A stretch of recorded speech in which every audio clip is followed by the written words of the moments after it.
Borley Rectory. The name alone sends shivers down your spine.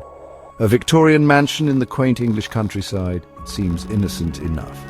Don't let that fool you. This isn't just any old house. This is England's most haunted house. For over a century, whispers and tales of horror have clung to its walls like cobwebs. People say it's cursed.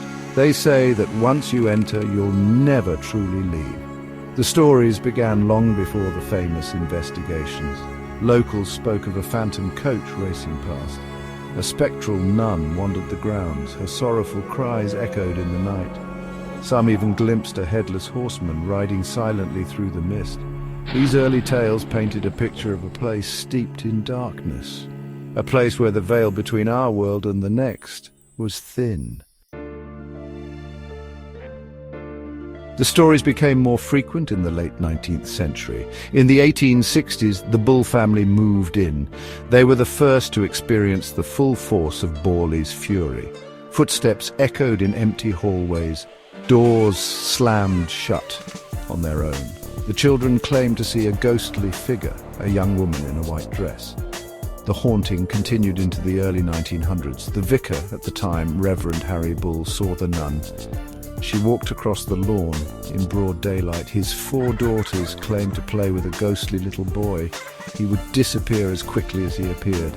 Servants refused to stay, terrified by the constant feeling of being watched. By the 1920s, Borley Rectory's reputation was sealed. It was a place of fear, a place of mystery. In 1928, Reverend Guy Eric Smith and his wife moved into Borley Rectory. They were warned about the haunting, but the Reverend, a man of God, dismissed them as mere superstition. He would soon learn the truth. One day, Reverend Smith was cleaning the rectory's outbuildings. He stumbled upon a horrifying discovery, a human skull hidden beneath the floorboards. This gruesome find seemed to intensify the paranormal activity. Objects moved on their own. Strange lights flickered in the dead of night. Messages scrawled on the walls, pleading for help.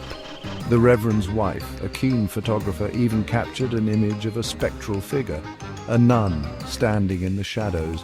The Smiths, once skeptical, were now believers. They fled the rectory after only a year, driven out by the relentless paranormal onslaught.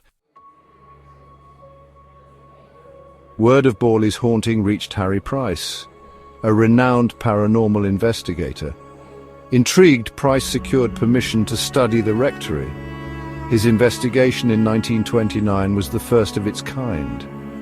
He used scientific methods and instruments to document the phenomena. Price and his team witnessed incredible things, unexplained noises, moving objects, even ghostly writing appearing on the walls. Price's findings caused a sensation. Newspapers devoured the story. The public was captivated, but not everyone was convinced. Skeptics accused Price of faking evidence. They claimed he was only interested in fame. The controversy surrounding Price's investigation continues to this day. Did he exaggerate the truth, or was he simply a man ahead of his time? In 1930, a new family moved into the now infamous Borley Rectory. Reverend Lionel Foyster, his wife Marianne, and their adopted daughter Adelaide. They would face the full wrath of the restless spirits. Marianne became the primary target. She was physically attacked, thrown from her bed, scratched and bruised by unseen hands. She claimed to hear voices whispering her name, threatening her. Lionel documented the terrifying events meticulously, keeping detailed diaries of the paranormal activity. He wrote of objects vanishing and reappearing, of stones being thrown by unseen assailants, of blood-curdling screams echoing through the halls. The Foysters endured 5 years of torment, 5 years of fear and despair. Finally, in 1935, they too fled Borley Rectory, their sanity hanging by a thread.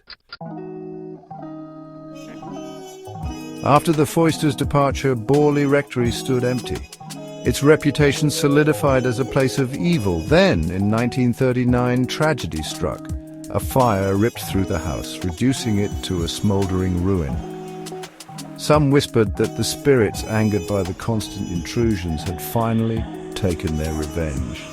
In 1956, a team of paranormal investigators conducted a new study of the Borley Rectory site. Their findings were shocking.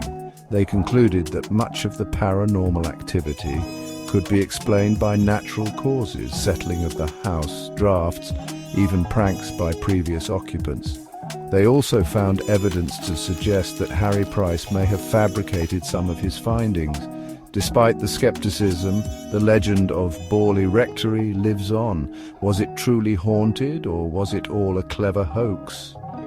The answer, like the ghosts of Borley Rectory, remains elusive, hidden in the shadows of history.